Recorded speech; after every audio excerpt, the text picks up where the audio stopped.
Ve 21'i çok kötü. Acayip kötü gökyüzü.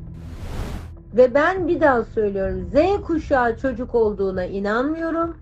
Z kuşağı anne baba olduğuna inanıyorum. 21 Nisan çok Daha önemli ve tehlikeli bir sonra gün. evet çok sert. Evet, Mars Satürn bir araya geliyor. Merkür bir araya geliyor. Okullarda önlem alınacak Sercancığım. Fakat bunun önüne geçilemeyecek. Neden biliyor musun? Bugün itibariyle 2,5-3 yıl boyunca hepten felaket. Yok yok yok. Arkadaşlar, bu dünyanın 1/4'ü ölecek diyorum. Kimse beni dinlemiyor. Bu iş daha da büyüyecek diyorum. Büyüyecek. Uranyen astrolog Ahu Allıoğulları bizlerle birlikte bu bölümde çok önemli şeyleri konuşacağız. Uranüs'ün birkaç gün sonra yapacağı İkizler Burcu'na kesin geçişi ve sonrasında yaşanan olayları konuşacağız. Ve bunun yanı sıra çocukların bu kadar şiddete meyilli olması, çocukların bu derece katliamlara varan olaylara dahil olmasının ne anlama geldiğini konuşacağız ve devamı gelecek mi? Ebeveynlere ne görevler düşüyor? Onları konuşacağız. Ama öncesinde hocam bir soru gelmişti. Uranyen Astrolog Ağoğulları ve Sercan Kahveci hesaplarını hemen takip alın ve arkadaşlarınıza gönderin. Şu andan itibaren çok önemli şeyler konuşacağız çünkü. Hocam şu soru geldi.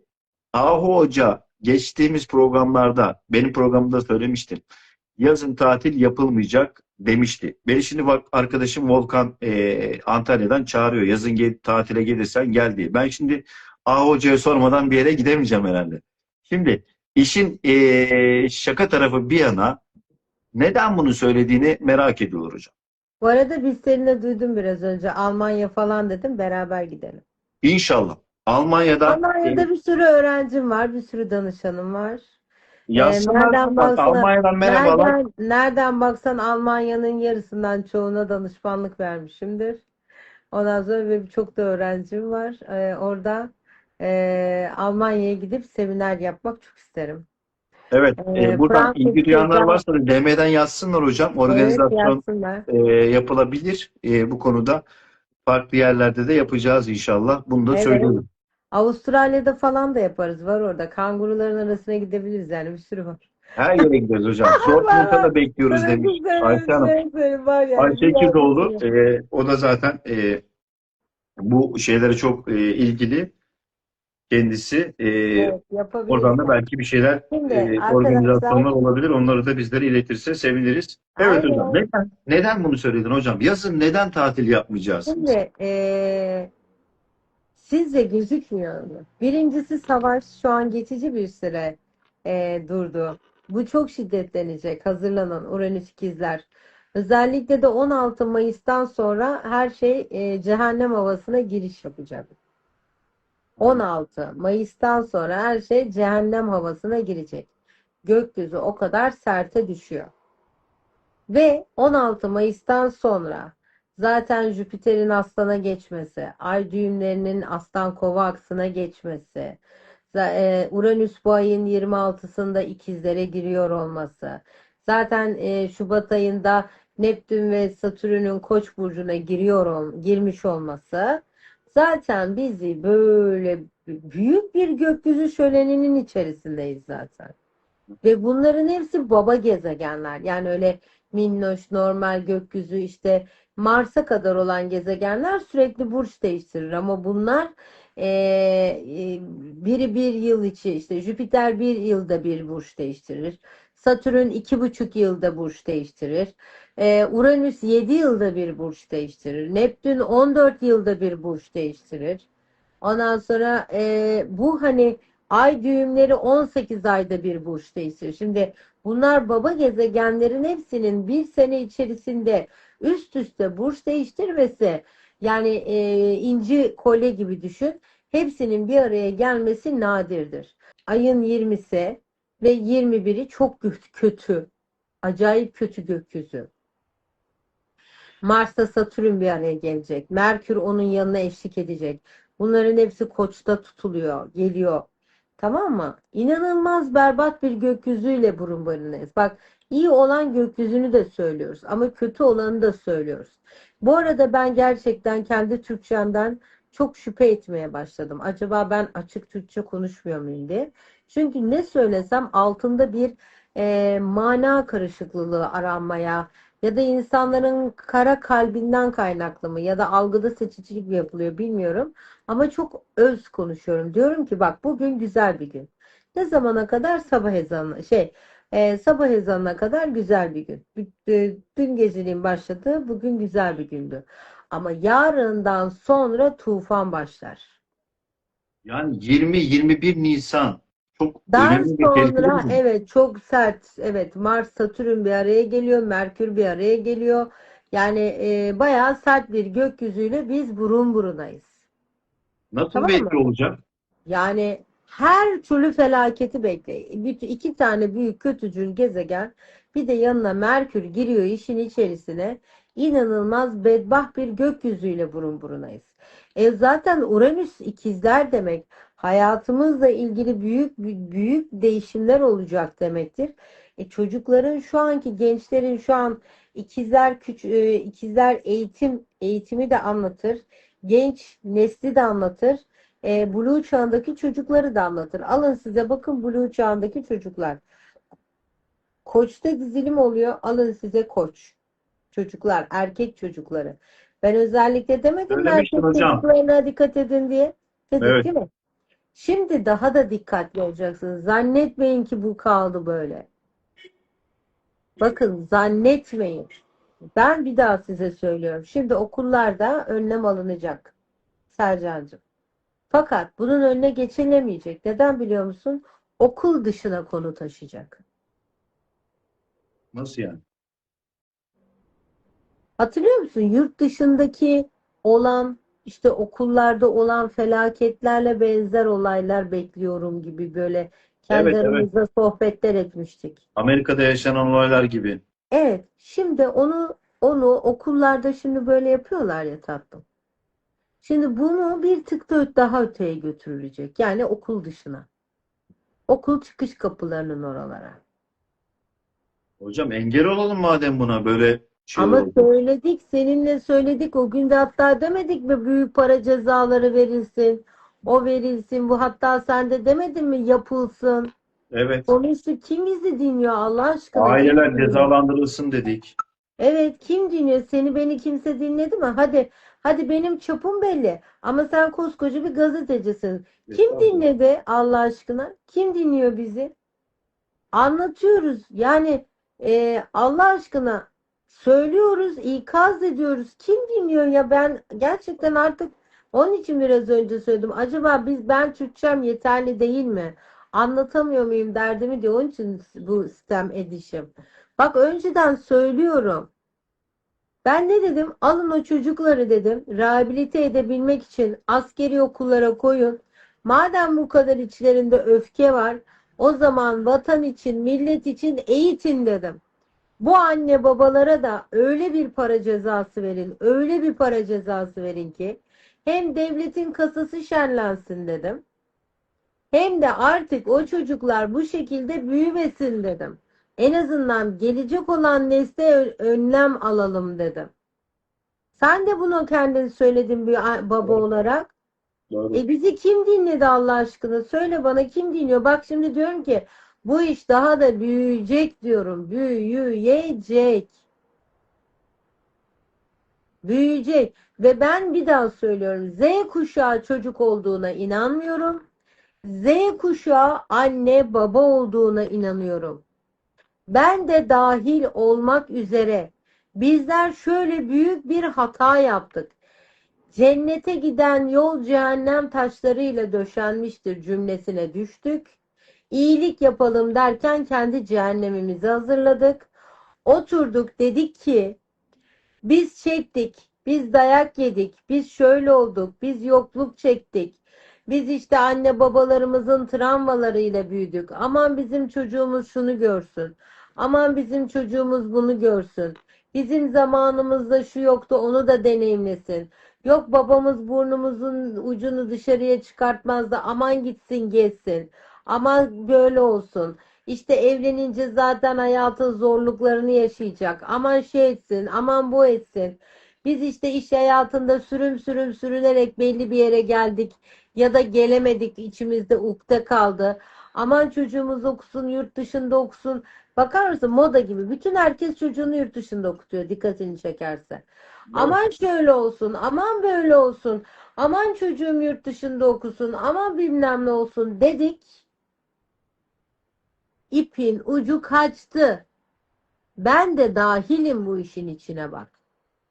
Yani ben de bir anne olarak ben de dahilim bu işin içine.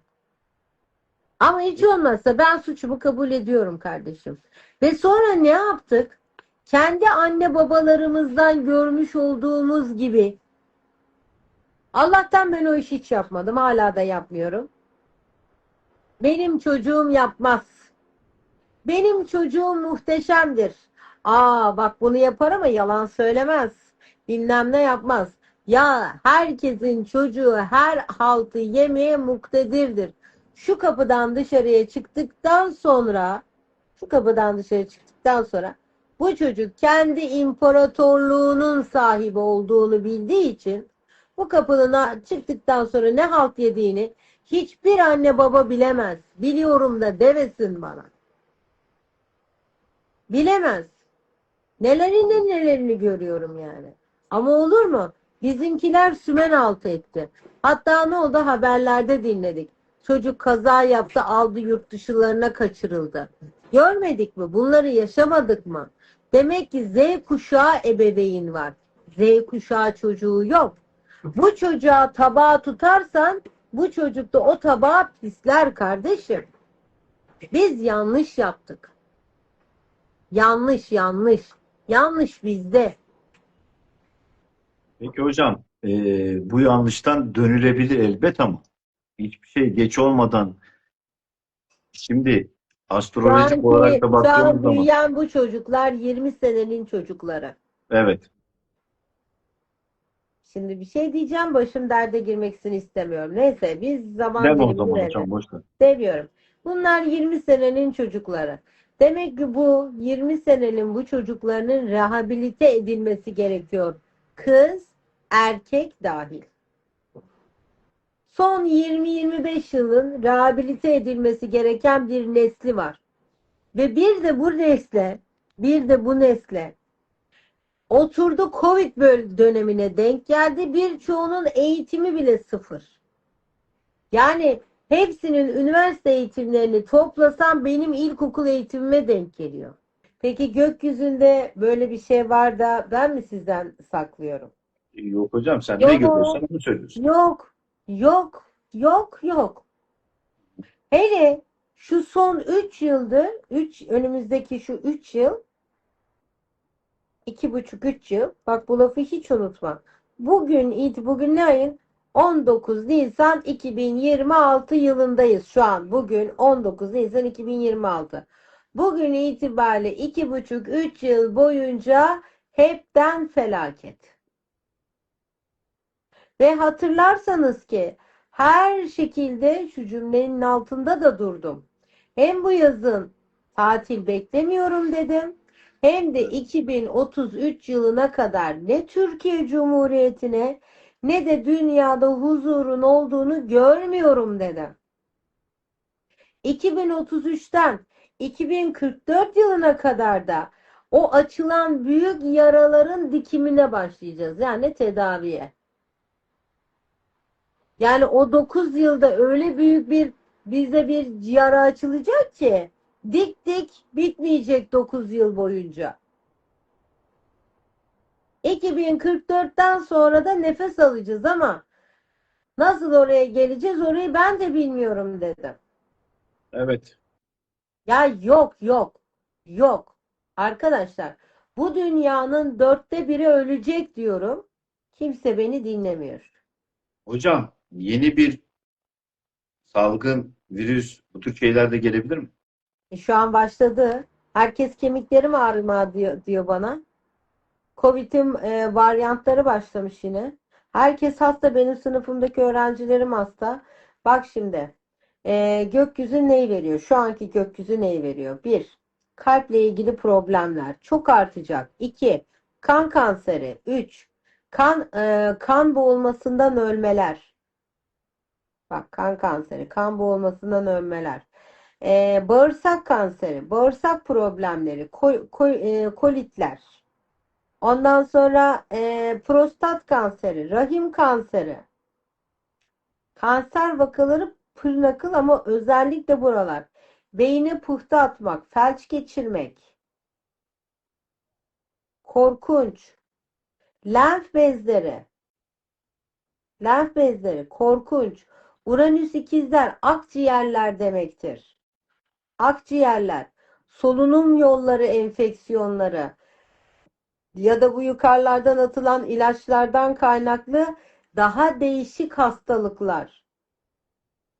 Astım, bronşit, koha, Uranüs ikizler. Şimdi farkındaysan şu an bütün gezegenler bir taraftan Koç çalışıyor, bir taraftan ikizler çalışıyor, bir taraftan Aslan Kova aksı çalışıyor. Buna ne demek biliyor musun?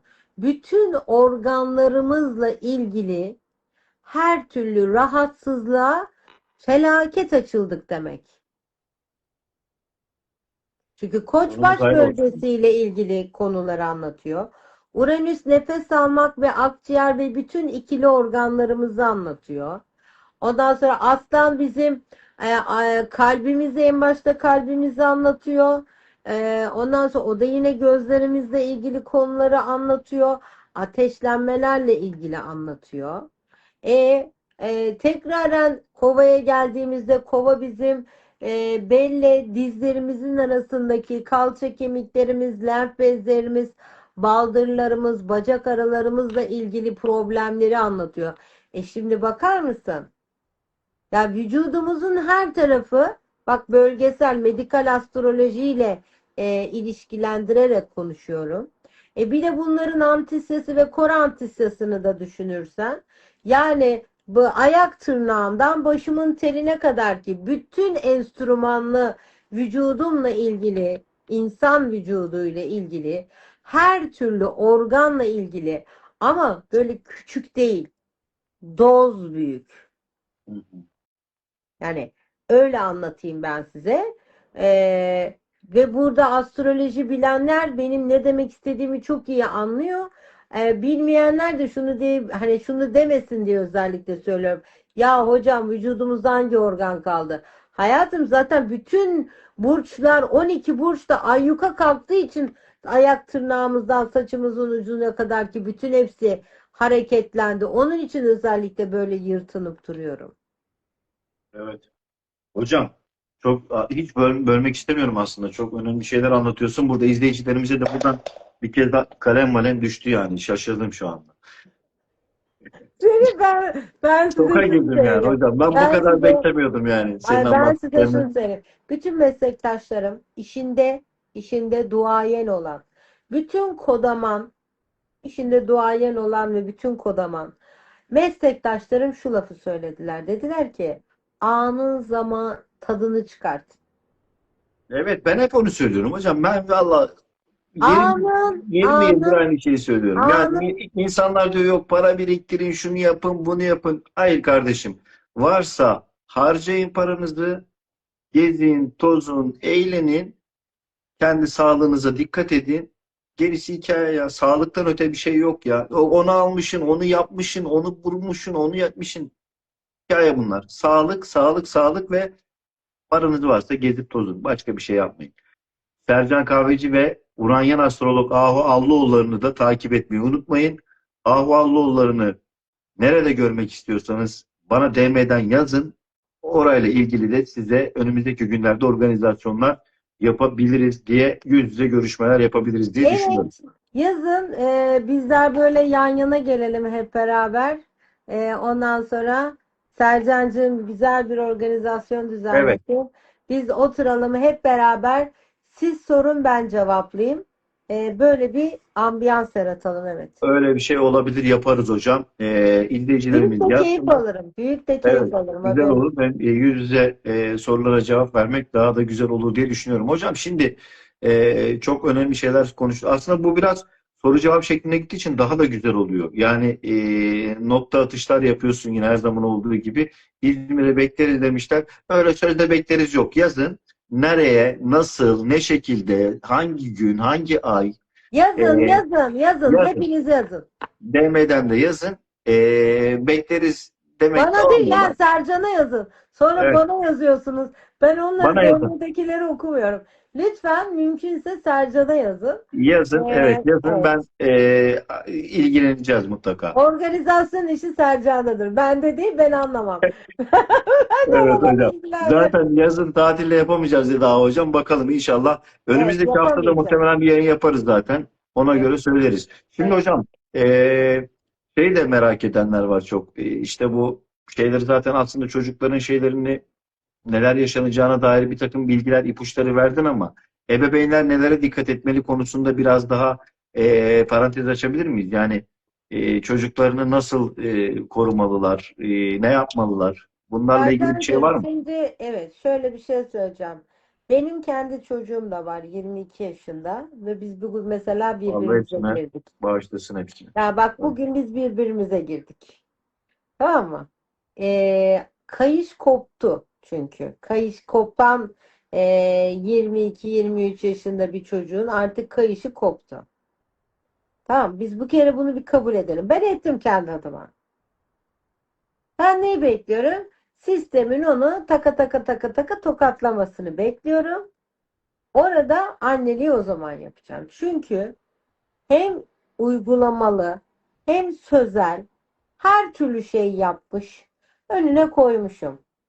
Hatta size şunu söyleyeyim. Haritasını okuyup kendisinin kitabını yazdım 99 yaşına kadar ne yaşayabileceğiyle ilgili. Hani bu kimse yapılmaz. 2,5-3 senelik çalışmaydı ona yapılan özeldi. 2,5-3 senelik çalışma sonrasında onun kitabını da yazıp onun eline verdim. Ona rağmen demek ki bazı insanlar hani tedbirle uslanmayanın hakkı kötektir kısmına düştü ve durma hakkımı kullanıyorum. Çünkü ben artık onun üstüne tanrıcılık oynayamam. O da bir mümin. Onun da Allah'la arasında bir anlaşma var ve oraya ben giremeyeceğim. Ben bugün net bu kararı verdim. Ama Bak, hocam bir de her çocuğunuz yiğidin olduğu harcı için insan değildir bu. Her hani yiğidin derler ya harcı çocuğuna değildir. kıyamazsın. Her yiğidin harcı değildir bu. Hı hı. Bu işte büyük bir farkındalık gerektirir. Ha, yapılması gerekeni yaptığım için vicdanen çok rahatım. Çok çok rahatım. Şimdi bu saatten sonra kendi çocuğunun haritasını eğer bir insan biliyorsa ve çocuğunun haritasına göre eylemlerde bulunuyorsa Hı hı. o zaman zaten sisteme karşı görevini yerine getirmiştir. O saatten sonra da gerisini Allah'a havale edecektir. Yani eşeği sağlam kazığa bağladın, gerisini Allah'a havale et kısmı. Ben şimdi çocukların genel olarak haritalarını bilemem. Ama ve lakin devletin ne yapması gerektiğini görebiliyorum. Genel olarak. Onu da zaten ikide bir dile getirdim. Ha, çocuğu küçük olanların önlem alabilmesi için bir takım şeyler söyleyebilirim. Ama 22-23 yaşında gelen çocukların haritalarına bakmak lazım. Hı hı. O çocuklarla ilgili anne baba doğru action almış mı almamış mı onu görmek lazım. Hocam bir de şimdi yorumlara da yazıyor arkadaşlar. Şimdi yarın 20-21'i biraz riskli dedin ya sen çocuklar için. Çok Okula riskli. göndermeme Biraz konusunda değil, şey bayağı yapıyorlar ama sağlam gizli. yani okula gönderip göndermeme konusunda düşünüyorlar. Burada tabii ki tedbirli olmak lazım ama göndermeme gibi bir durum yani olmaz herhalde değil mi? Biz buna karışamayız yani bu Tabii ki. doktorlarla diyorum devletle e, velilerin işi, biz buna karışamayız. Ben sadece genel olarak hani bunu sadece çocuklar için söylemedim ki, hepimiz için söylüyorum. Hı hı. Dünya için söylüyorum. Dünya için Yarın sıkıntılı bir gün. dünya Yani için bu 20'si 21'i çok tehlikeli, çok sıkıntılı, çok action. bir problemli bir gökyüzü var şu an ve çok da sert. Çok da Yani sert burada yani. A Hoca'dan anladığım kadarıyla ben seni sürekli yayın yapıyoruz. Sen de izleyicilerin anlaması açısından şunu da hatırlatmak istiyorum. Yani A Hoca buradan sert bir etki var diyorsa bu sadece çocuklar üzerinde değil yani dünya genelinde. Yani ekonomik olabilir, savaş ortamı olabilir, işte deprem etkisi olabilir, bir kriz olabilir, bir ayaklanma olabilir. Sadece bunları genelleme olarak söylüyorsun değil mi hocam? Doğru. Aynen, aynen, Yani, aynen evet. çok doğru söyledi. Yani şu an ben bunu çocuklar için söylemiyorum. Herkes, her Genelleme. şey, genelleme, her şey için gökyüzü çok sert. Çünkü dediğim gibi her şey Koç'ta toplaşıyor. Ondan sonra bu da büyük bir sıkıntıyı getiriyor gökyüzünde. Şimdi bununla alakalı olarak başka bir şey daha söyleyeceğim. Şu çocuklarla ilgili, küçük çocuklarla ilgili. Bir kere anne babaların her şeyin en iyisi benim çocuğum olsun mantığından çıkmanız lazım. Size değişik bir şey söyleyeceğim. Maalesef ki biz insanoğlu ters psikolojiyle büyüyen varlıklarız. Bunu sakın unutmayın. Mesela Atatürk bunu çok güzel uygulamış Türk insanına. Mesela işte çiftçiyi överken aslında Türk toplumunun tamamının çiftçi olduğunu söylemek istemiş. Ama bizler Türk toplumunun tamamının çiftçi olduğunu idrak edemeyip gerçekten çiftçilik yapanların için söylendiğini zannetmişiz. Gibi gibi. Evet. Evet, evet. Aynen. Aslında biz hepimiz doğduğumuz ülke kaderimizdir. Biz hepimiz çiftçiyiz aslında. Çiftçi olmak için dünyaya geldik. Türkiye Cumhuriyeti'nde doğan herkes aslında çiftçi olmak için bu dünyaya gelmiş varlıktır. Karmik olarak da bu böyledir. Bak bunu hiç kimseden duymamışsınızdır. Benden duymuşsunuzdur. Hepimiz aslında bu dünyaya yani Türkiye Cumhuriyeti'nde doğmuş, bu topraklarda dünyaya gelmiş, şu an nerede yaşadığı hiç önemli olmayan, çünkü doğduğumuz ülke kaderimizdir ve karmamızdır. Biz hepimiz bu dünyadaki ana görevimiz çiftçi olmaktır. Hı hı. Atatürk bunu bildiği için çiftçiyle ilgili böyle güzel bir cümle kullanmıştır. Ama biz dediğim gibi biz algıda seçiciliği sevdiğimiz için bunu da idrak edememişizdir. Şimdi çocuklarla alakalı olarak ne kadar az ne kadar az verirsek yaşı küçük çocuklara sahip olanlar için söylüyorum. Ne kadar az verirsek o kadar mutlu ve güzel çocuklar büyütürüz. Türkiye savaşa girebilir. Hmm. Dönerse çok kıyıdan döner yani. Türkiye savaşa girebilir. Türkiye şöyle ucundan bir deneyimler. Çünkü Türkiye'nin tamamını özellikle de adaları, bak adalar, Satürn Koç, Neptün Koç, bunlar adalar demektir. Adalarla ilgili dünya genelinde büyük olaylar olacak. Limanlarla ilgili, körfezlerle ilgili büyük olaylar olacak dediğimiz için de birçok sorunun aktığını görüyorum burada. Yunanistan, Yunan adaları ve Yunanistan'da bu Akdeniz'deki, Ege'deki adalar, Yunan adaları falan filan. Ondan sonra Kıbrıs, işte bizim kendi İskenderun falan, e, diğer limanların şu an adlarını bilmiyorum ama bütün o bizim Marmara'dan başta bütün limanlarımızı düşün. Bunlar çok önem kazanacak ve 4 yıl içerisinde bakın bu 4 yılın 3 yılı kaldı. Bir yılı gidiyor. Şu an 2026'dayız. O 4 yılın içindeyiz. 2026, 27, 28, 29. Tamam.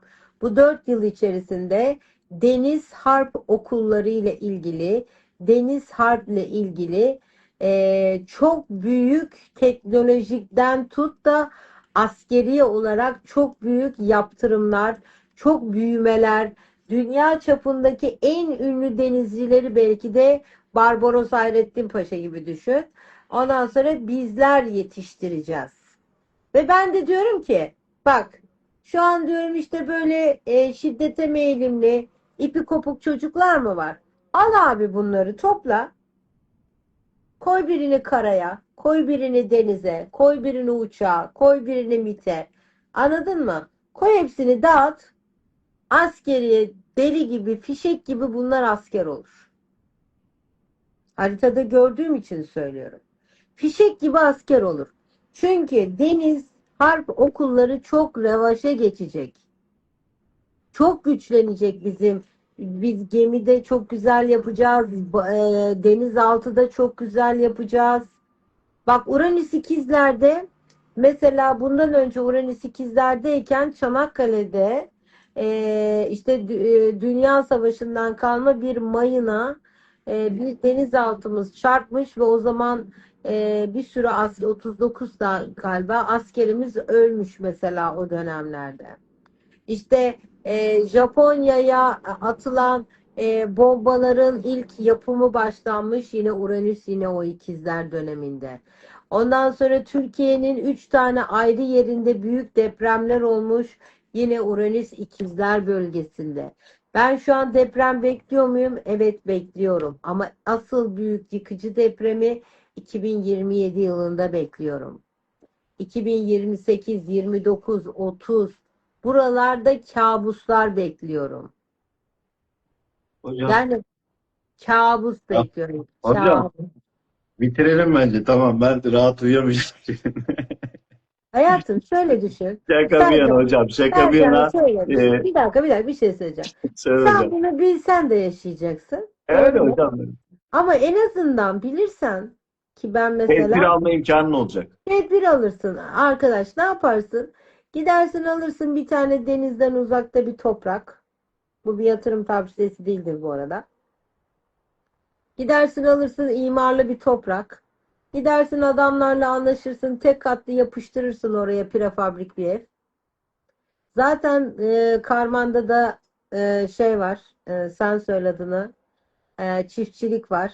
Gidersin alırsın. Çünkü organik hiçbir şey olmadığı için her yerde her zaman söyledik ata tohumu biriktirin diye. Basarsın toprağa ata tohumunu. Başlarsın ekip biçmeye. İşini de yaparsın. Geleceğini de garantiye alırsın. Çocuklar gördüğünü yapar. Söyleneni değil ama Evet. gördüğünü yapar. Çocuklar da orada topraklanır. Az ve öz bir hayatın içerisindeki mutluluğu öğrenir. Kalabalık içerisindeki karmaşadan uzak kalır. Anne babanın artık zaman dilimlerinde yetişmekten vazgeçer. Kendilerinin de kaliteli zaman üretebileceklerini öğrenir. Ona göre hayatlarını daim ettirirler. Evet. Bu, Açıkçası hepimizin yapması gereken de budur.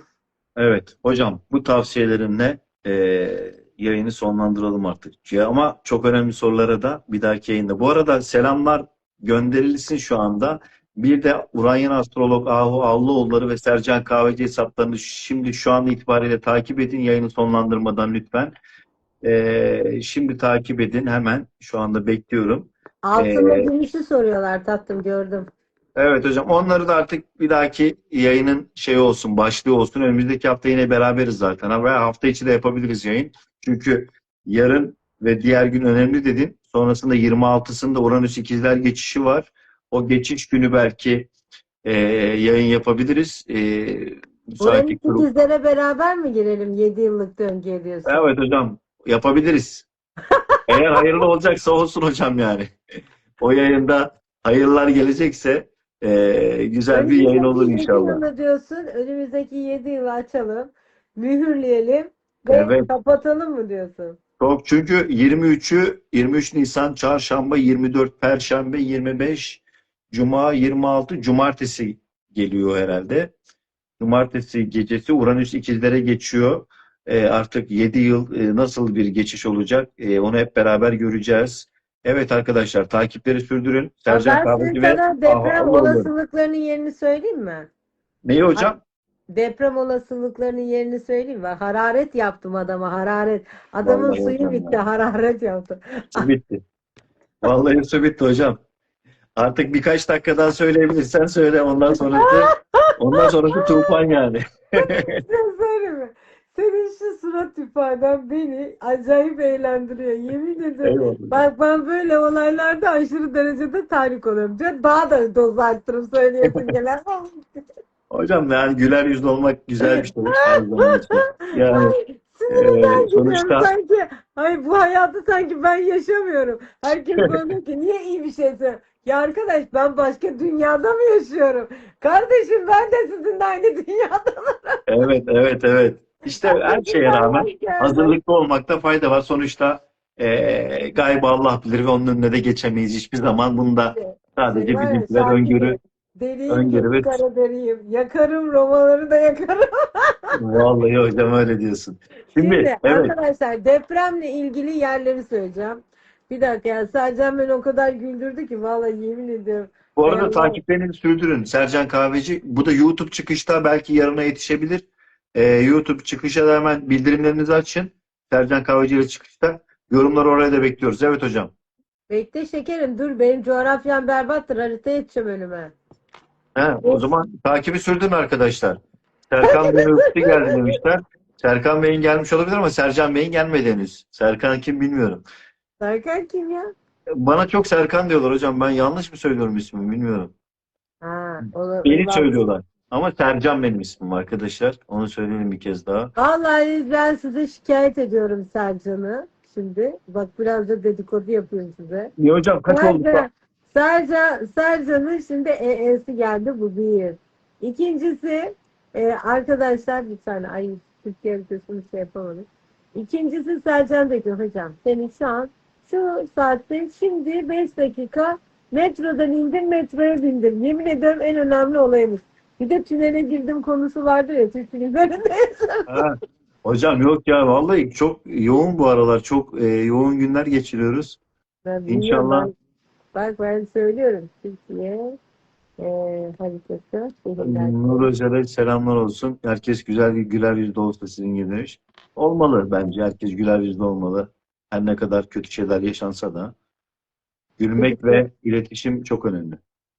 Ya ne yapalım artık yani artık geldiysek bu dünyaya yapacağız yani. Hocam bir de insanlar yani iletişim çok önemli. İnsanlar selam veriyor, selam almıyor. Yani merhaba diyorsun, bakmıyor. Günaydın demekten aciz. Ya bu dünyada yaşamak için bunları söyleyeceksin arkadaşım. Günaydın da diyeceksin. İyi günler de diyeceksin. İyi akşamlar da diyeceksin. Evet Selam da kartın açık vereceksin. oynayacaksın ya delikanlı gibi açık Selam da oynayacaksın. vereceksin. Selam da alacaksın. Güler yüzü de olacaksın. Yoksa çek git ya. Biz seninle yaşamak istemiyoruz yani. Senin dediğin gibi bazıları patolojiklerden uzak kalıyoruz. Şimdi Evet, tatlım. selamsız olmaz. Evet hocam Evet deprem evet. bilgisi. Arkadaşlar bunu deprem olarak düşünmeyin ne olur. Çünkü burada haberlerde bu bölgeleri duyacağız. Ne kadar süre? Ortalama bir aylık bir süre. Fazla değil. Ama bir ay boyunca buralarda ilgili Sercan'ın dediği gibi deprem olabilir, kaza olabilir, bomba atıldı olabilir ki ben Türkiye'ye yanlışlıkla bomba atılacak gibi olaylarda düşünmüyor değilim. Yanlış Tamam. oldu, kaza oldu, o oldu, bu oldu gibisinden. Ondan sonra buralarla ilgili operasyonlar düzenlenebilir. Bu sayacağım yerlerle ilgili. Yani böyle televizyona, basına, medyaya çıkacak olağanüstü olayların olabileceği şehirleri sayacağım. Sadece artık deprem olarak vurgulamak bana yanlış geliyor. Çünkü neden? Bizim bu saatten sonra depremden daha büyük felaketlerimiz olacak.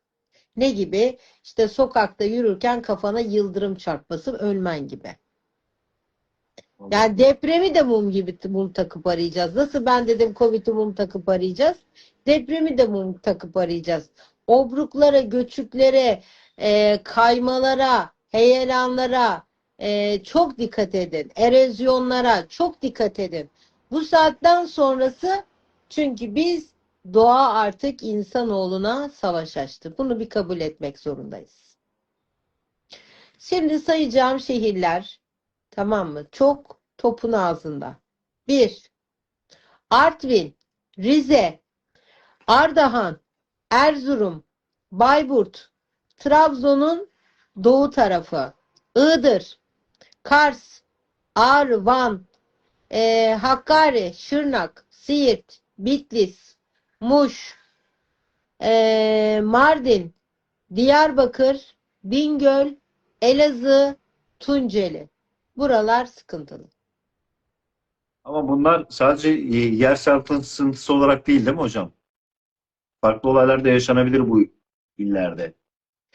Buralar sıkıntılı. Bunun haricinde daha fazla böyle depreme bir tık daha hani buralarda bak bu saydığım yerler birinci derecede sıkıntılı yerler, tamam mı? Buralarda her türlü olay olabilir.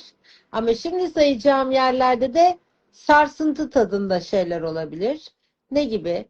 Yalova, işte Düzce, Bursa, Çanakkale, İzmir, Manisa, Aydın, Muğla, Antalya, Karaman ve Mersin, Adana kısmı biraz da Antakya olabilir. Kıbrıs'ta zaten sıkıntıda. Buralarda da hafif böyle hani bir tık ay korkuttu, ay vurdu, ay öyle oldu. Korkutan ama Adapazarı'nı da işin içine koyayım. İzmit ve Adapazarı da var burada. Böyle bir korkutan, böyle Bilecik, Bursa tarafları, böyle bir İzmit tarafları, böyle bir korkuttu, böyle bir Balıkesir, böyle bir korkuttu yani. Korkutmalı diyelim buraya. Bak buralarda deprem olasılıkları var. Ama diğer saydığım yerde hem deprem hem de başka türlü reaksiyonlar da var.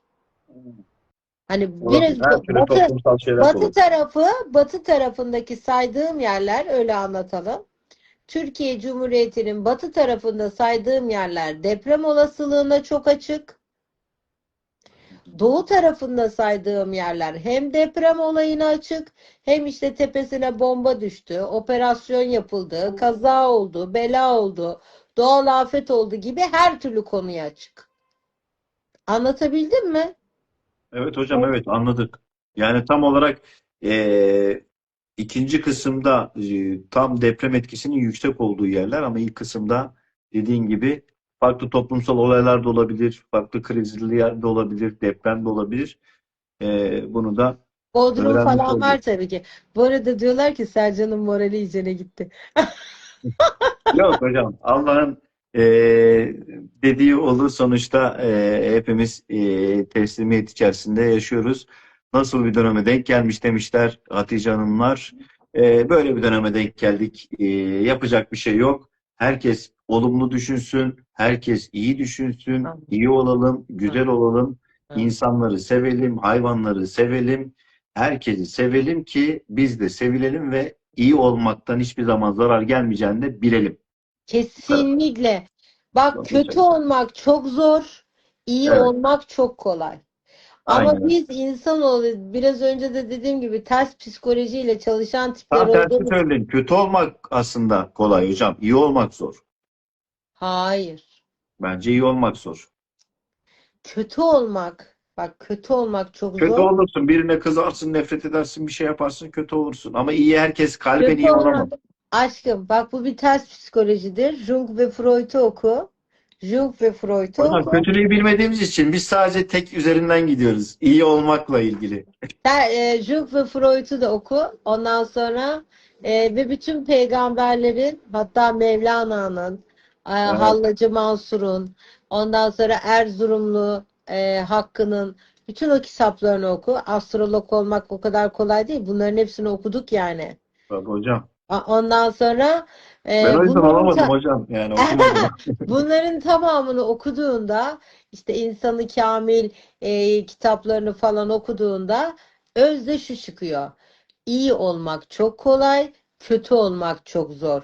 Ve insanoğlu tersine kürek çekmekle ilgili muazzam bir ters psikolojiyle çalıştığı için Zaten psikiyatri de öyle çıkmış ortaya.